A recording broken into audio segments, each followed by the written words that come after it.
So how often do you receive anything from a reader saying we'd like you to cover we think we'd like you to cover this area? Oh, a lot. A lot. Actually, a lot. Whether it's sports, can we put our soccer tryout schedule online in the Yes. paper? Can we run these pictures of our little league game? It occurs to people to do that. So much so that we have plenty of material each week. But and that's fun, and we like that kind of thing draws people to look. But the real purpose of the paper has been this sort of this idea of civic engagement, of having people come back to governing themselves, because you've seen, because you've lived in this time too, but you're not really young. You're 29. 28. So 20, you've it's seen, close. okay.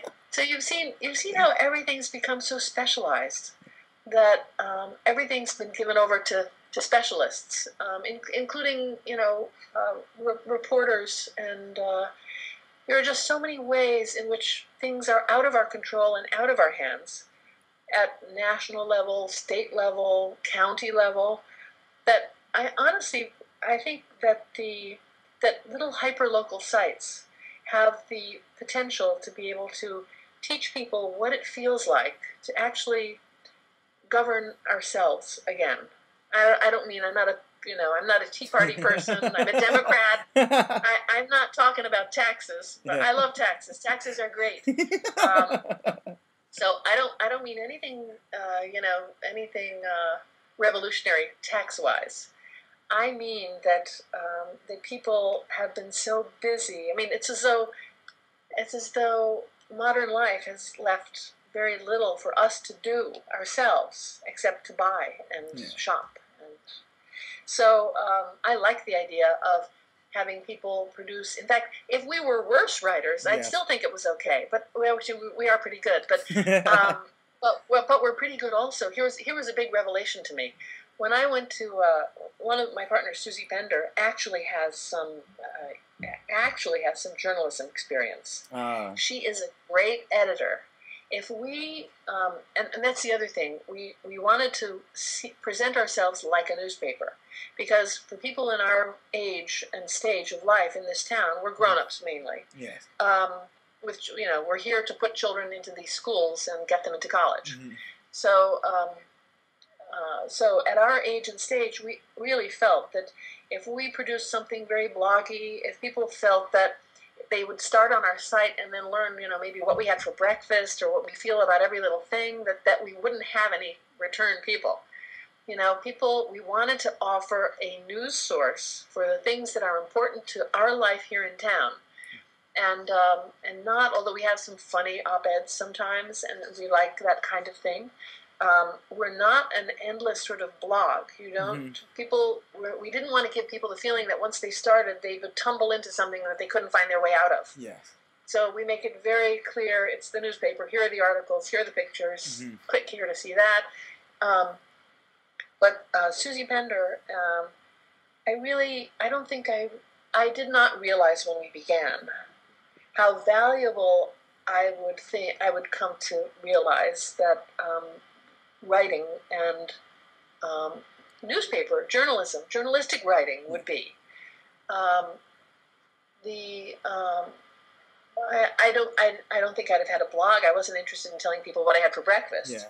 But I didn't. but I wouldn't have realized the value of Susie Bender being able to tell us what should and shouldn't go in this week, or what we should tell back an author, or what questions remained open in this article and we needed answers before we could publish it. And it's been great. So the other part of my excitement and frustration is that I now realize, I've been reading newspapers all my life, but I now realize really how valuable, as I see newspapers disappearing. Yes. I'm very conflicted when people say, or when young people say, oh, well, you're the future of journalism.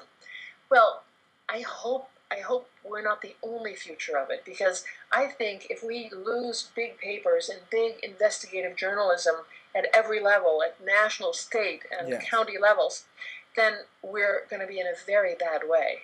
So I think two things. I think I think democracy can only get better by people paying attention to their towns and taking back, caring to go to meetings or read about them online if that's, if you want to sit there. That would be fine because people don't have the time to everybody sit. So this is an efficient thing. Some of us sit and tell the others.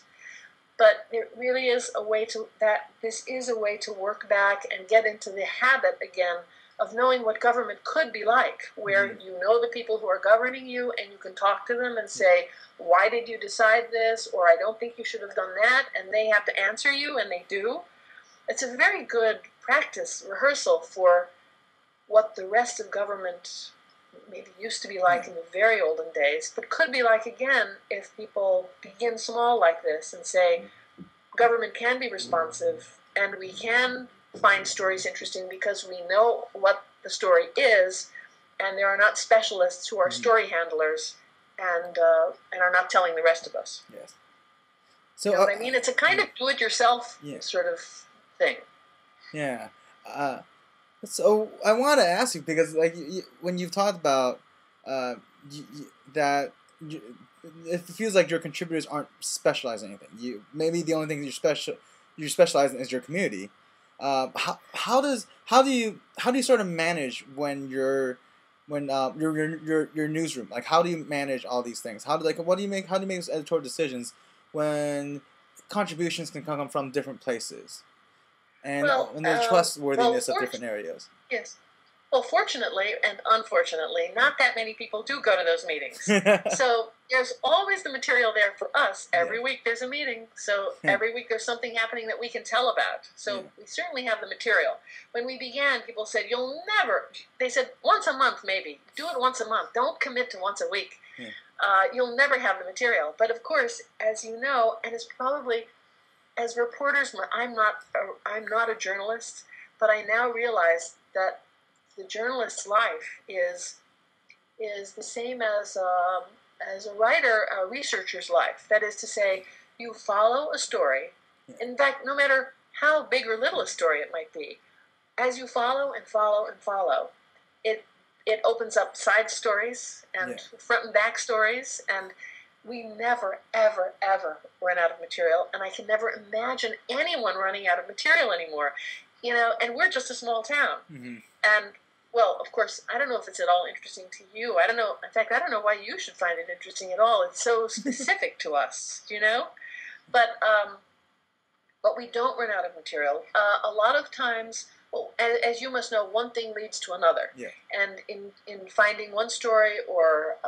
there are a few people who offer themselves up for to be assigned a story, but and that's great to find. But one thing leads to another, and stories the material multiplies, and then as you find out more about a subject, you multiply. That is, you get better at it and know what other things to look for and other ways to go on it, and it brings up other questions.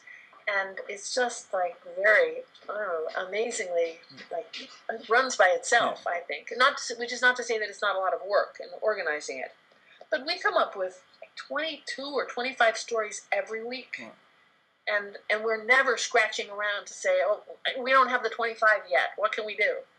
It just it happens.